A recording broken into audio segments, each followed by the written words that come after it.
Horror कहानियां TV.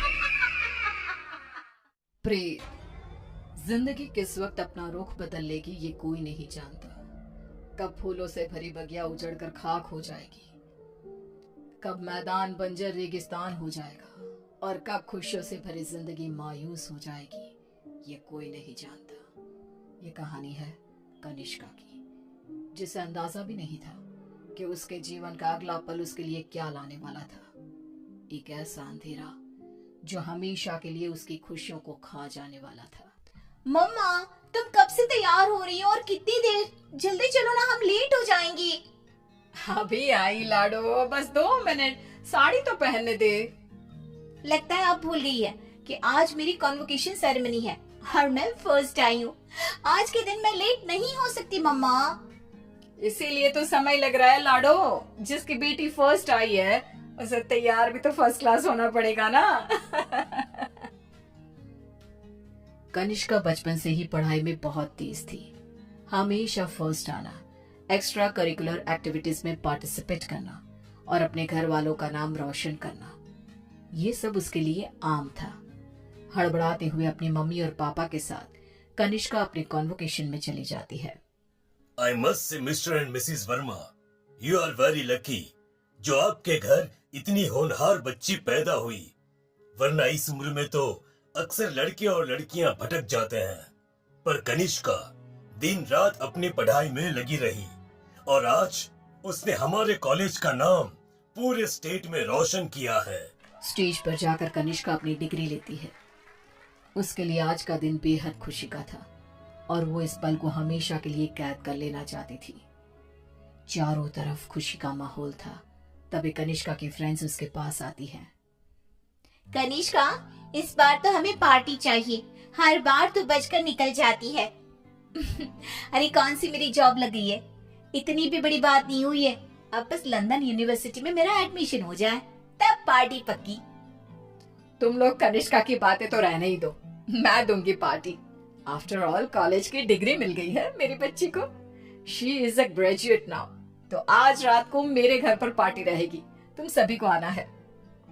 रात को सभी पार्टी में आते हैं।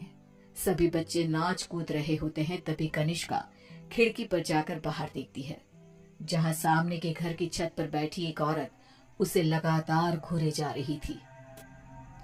ये मिस्टर शाह के घर में ये औरत कौन है? वो तो अकेले रहते हैं। तभी वहां कनिष्का की फ्रेंड आ जाती है। तू यहाँ रात को बाहर तारे देख रही है क्या?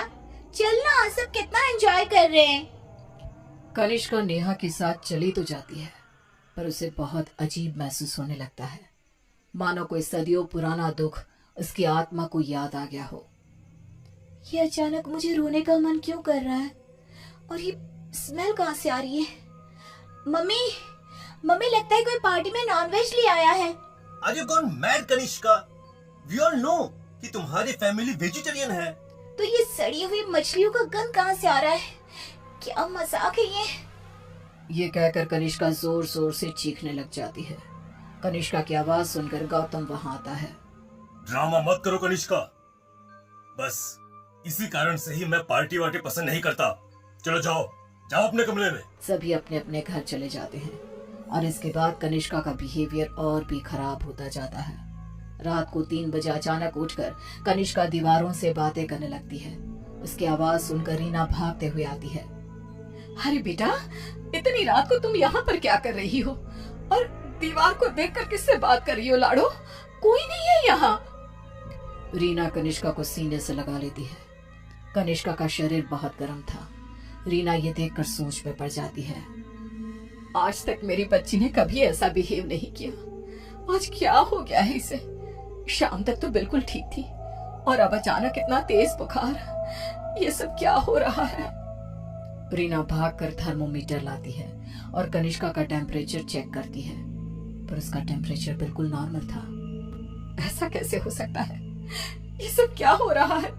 अचानक मेरी बेटी को किसकी नजर लग गई? रीना अपनी बेटी के साथ ही सो जाती है और अगले सुबह डॉक्टर को बुलाती है, पर डॉक्टर के टेस्ट के बाद भी सब कुछ नॉर्मल ही निकलता है।